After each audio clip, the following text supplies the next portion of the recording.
One piece की दुनिया में सब पायरेट्स विलन्स नहीं होते और सब मरीन्स हीरोज नहीं होते, लेकिन एक चीज अनडिनाइबल है, जब मरीन्स फाइट करते हैं तो दुनिया का बैलेंस हिल जाता है। गोल्डी रोजर, व्हाइट बियर, एक्सेवेक जैसे लेजेंड्स की एरा में जब सबसे बड़े पायरेट्स ओशन पे राज कर रहे थे, तब भी कुछ लोग थे जो उनके सामने सीधा खड़े हो जाते। उनके पास फैंसी डेविल फ्रूट्स या डी राम नहीं था, लेकिन उनकी विल पावर और जस्टिस का सेंस उन्हें मॉन्स्टर से भी ज्यादा डेंजरस बनाता था। कुछ लोग जस्टिस के नाम पे पूरा आइलैंड डिस्ट्रॉय कर देते थे, तो कुछ अपने हाथों से स्टॉर्म बुला लेते थे बस एक इनोसेंट को बचाने के लिए, और कुछ शैडोज के अंदर छुपकर पूरे सिस्टम को ही अंदर से तोड़ने का प्लान बना रहे थे। मरीन्स के अंदर भी एक कोल्ड वॉर चालू है, एब्सोल्यूट जस्टिस, मॉरल जस्टिस और ट्रू जस्टिस के बीच। और यही क्लैश हमें ले जाता है उन वॉरियर्स तक जिनके नाम आज भी लोग लेते हैं। कौन था वो एडमिरल जिसका एक पन से माउंटेन गिर जाता था? कौन था वो स्ट्रेटजी जो बुद्धा बनकर पूरा बैटलफील्ड डोमिनेट करता था? और कौन था वो सोल्जर जो मरीन था लेकिन बन गया गवर्नमेंट का सबसे बड़ा दुश्मन? आज हम काउंट करने वाले हैं top 10 strongest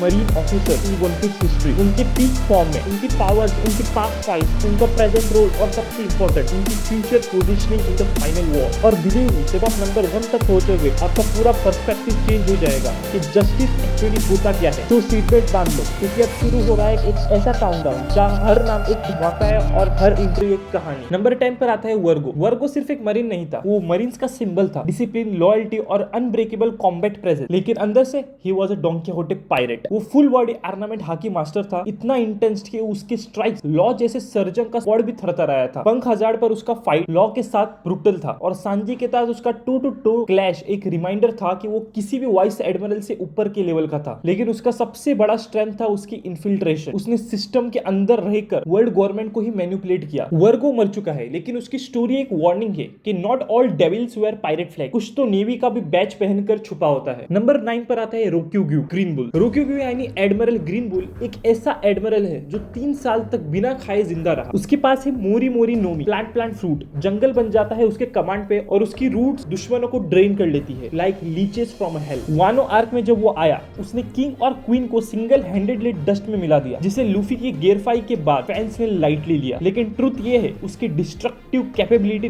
large scale combat के लिए मेड है। वो काफी एक्सट्रीम है अपनी आइडियोलॉजी में, believes in cleansing the world by destroying those who threaten peace. आज तो वो एक्टिव एडमिरल है, लेकिन फाइनल वॉर के वक्त Ryokugyu will become the monster the world need और will be swallowed by it. He is not here to protect, he is here to erase. Number 8 पर आता है Fujitora, the gravity of justice. वो खुद तो अंधा है, लेकिन उसके दिल और सोच से ज्यादा क्लियर कोई नहीं। फ्यूजिटोरा का जुशी जोशी नोमी उसे ग्रेविटी का मालिक बनाता है। Meteor summons, gravity waves, aerial suppression, you name it. Dressrosa में जब उसने साबो से क्लैश किया तो लोग समझ गए ये बंदा किसी भी योंको कमांडर को हैंडल कर सकता है, लेकिन उसका असली वेट उसके मॉरल्स में है। मरीफोर्ड के बाद वो पहला एडमिरल था जिसने पब्लिक के सामने माफी मांगी फॉर गवर्नमेंट एक्शन। आज वो पैसिव है, शायद रिग्रेट में भी, बट उसका रिटर्न फाइनल सागा में एक मॉरल रिवॉल्यूशन ला सकता है। वो बंदा है जो जस्टिस के नाम पे फाइट नहीं करता, वो फाइट करता है ताकि जस्टिस सच में एग्जिस्ट करे। लिस्ट में आगे बढ़ते हुए नंबर 7 पे आता है Kong, the forgotten Titan of the old era. Kong एक ऐसा नाम है जो सिर्फ विस्पर्स में लिया जाता है। वो था फ्लीट एडमिरल बिफोर सेंगोकू, जिसके नीचे गार्प और सेंगोकू जैसे बीस्ट ने काम किया। फिजिकली वो एक टैंक था, मैसिव बिल्ड, मॉन्स्टरस स्ट्रेंथ और likely part of the same force जो रॉक्स पायरेट्स के डाउनफॉल में इन्वॉल्व थी। Even without on screen feed, his legacy Eeco through those who came after. आज वो वर्ल्ड गवर्नमेंट का कमांडर इन चीफ है, साइबरफोल, marine सब उसके अंडर। लेकिन फाइनल वॉर में जब पॉलिटिक्स क्रम्बल करेगा, Kong could emerge either as the guardian और द एग्जीक्यूशनर। ही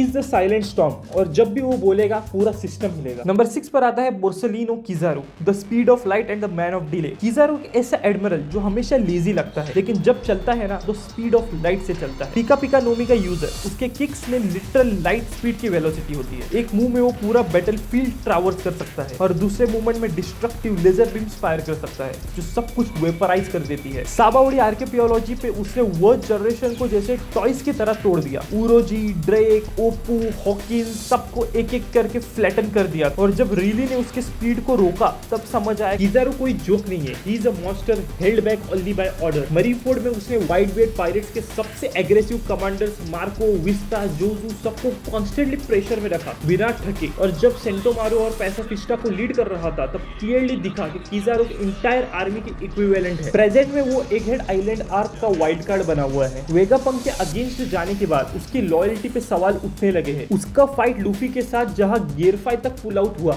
दिखता है कि Kizaru is not just about speed, he is about emotional delay too. और अब जब फाइनल वॉर करीब आ रहा है तो तो सबसे बड़ा क्वेश्चन है, will Kizaru finally pick a side या वो हमेशा की तरह डीले करता रहेगा जब तक सब कुछ डिस्ट्रॉय ना हो जाए। नंबर 5 पर आता है Sakazuki Akainu, the magma of absolute justice. Akainu एक नाम और पूरी दुनिया स्टिफ हो जाती है। उसका मैग्मा नोमी सबसे डिस्ट्रक्टिव लोगिया है। उसके एक पंच ने एस को खत्म कर दिया और लूफी की जिंदगी बदल दी। मरीन फूड वॉर में उसने व्हाइट बियर्ड को डायरेक्ट कन्फ्रंट किया और सर्वाइव भी करा। और जब आकीजी से 10 दिन फाइट की तो पूरा आइलैंड्स 2 क्लाइमेट्स में स्प्लिट हो गया। वो अब एक फ्लीट एडमिरल है और वो गवर्नमेंट के अंदर में फ्रिक्शन फील करता है। अकाइनो isn't just chasing pirates anymore. He's silently waging war against the politics above him. Final war में या तो वो पूरी दुनिया को मॉल्टन कर देगा या अपने गुस्से में खुद ही जल जाएगा। और नंबर 4 पर आता है आकीजी कुजान, द कोल्ड शैडो ऑफ बेट्रियल। आकीजी कुजान एक ऐसा एडमिरल जिसका अंदर का कॉन्फ्लिक्ट उसके आइस पावर से भी ज्यादा चिलिंग है। हाई नोमी का मास्टर, वो ओशंस को फ्रीज कर देता है और बैटलफील्ड को एक जायंट ग्लेशियर बनाकर पूरा पेस कंट्रोल करता है। मरीनफोर्ड वॉर में उसने व्हाइट बियर्ड पायरेट्स को डिले किया, सुनामीस फ्रीज कर दिया और बैटल को इक्विलिब्रियम में रखा। लेकिन सबसे आइकॉनिक थी उसके 10 दिन की फाइट अकाइनो के साथ। एक क्लैश इतना इंटेंस कि पूरा पंख हजार आइलैंड 2 हाफ्स में स्प्लिट हो गया,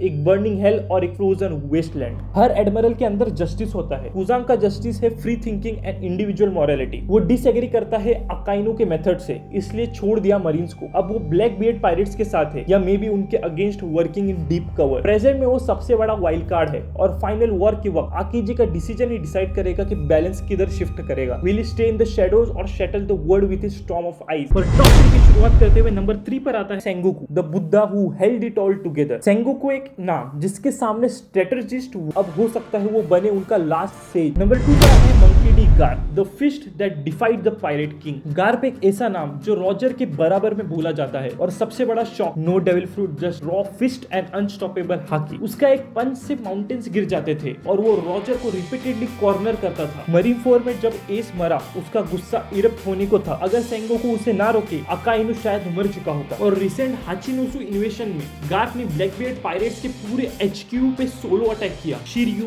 कुजान और पूरे कमांडर्स के against. Garp was laughing even while bleeding. उसने गैलेक्सी इंपैक्ट से पूरा आइलैंड हिला दिया। वो मूवमेंट था पूरे वन पीस फैंडम का एंड चिल। आज हो सकता है वो कैप्चर्ड हो या dead, but Garp is not the kind to go out quiet. Final war में या तो हम देखेंगे गार्प से लास्ट स्टैंड या एक और मंकी डी मिरेकल। और फाइनली नंबर 1 पर आता है Monkey D Dragon, the storm the world government fears the most. Dragon marine का फॉर्मर प्रोडाइजी, गार्प का बेटा और लूफी का फादर, लेकिन सबसे important title the most wanted man in the world. उसके पावर्स अभी तक मिस्ट्री है, लेकिन विंड, स्टॉर्म्स और लाइटनिंग उसकी प्रेजेंस से कनेक्टेड है। लोगी टाउन में लूफी के ऊपर जब लाइटनिंग गिरा था सबको लगा कोइंसिडेंस है, but we know better now. Revolutionary army का लीडर होने के बावजूद ड्रैगन एक फ्रंटलाइन वॉरियर है। उसने देश पे देश टॉपल किए और वर्ल्ड गवर्नमेंट के रूट्स को वीकन कर दिया। और सबसे ज्यादा थ्रेटनिंग बात उसका साइलेंस, जब वो बोलेगा दुनिया हिल जाएगी। आज वो साबो के साथ ग्लोबल वॉर की प्लानिंग कर रहा है और जब वो बैटलफील्ड पे उतरेगा it will not just be another fight joining, it will be nature itself turning against the world government. He was born in the system and now he is here to destroy. तो दोस्तों ये थी One Piece के सबसे legendary marines की ultimate list. कुछ ने अपने आइडियल्स के लिए सब कुछ सैक्रिफाइस किया, कुछ ने सिस्टम के अंदर से दुनिया को कंट्रोल किया, और कुछ भी हो उस फाइनल स्टॉर्म का वेट कर रहे हैं जहां जस्टिस, फ्रीडम और केओस टकराएंगे एक ही बैटलफील्ड पे। लेकिन एक बात क्लियर है, वन पीस का फाइनल वॉर सिर्फ पायरेट्स के बीच नहीं होगा, मरीन्स भी उस जंग का सबसे बड़ी वजह बनेंगे और जो भी शेडोज में है वो कल दुनिया का फेस डिसाइड करेगा। अब तुम बताओ कौन सा मरीन तुम्हारे लिए सबसे डेंजरस है और क्या तुम एग्री करते हो इस लिस्ट से? कमेंट सेक्शन में बताओ। और अगर वीडियो पसंद आया हो तो लाइक, शेयर और सब्सक्राइब करो for more epic One Piece content, क्योंकि अगला वीडियो हो सकता है तुम्हारे फेवरेट योंको, रिवॉल्यूशनरी या एंशिएंट वेपन पे हो। This is just the beginning, the final saga await. मिलते हैं नेक्स्ट वीडियो में दोस्तों।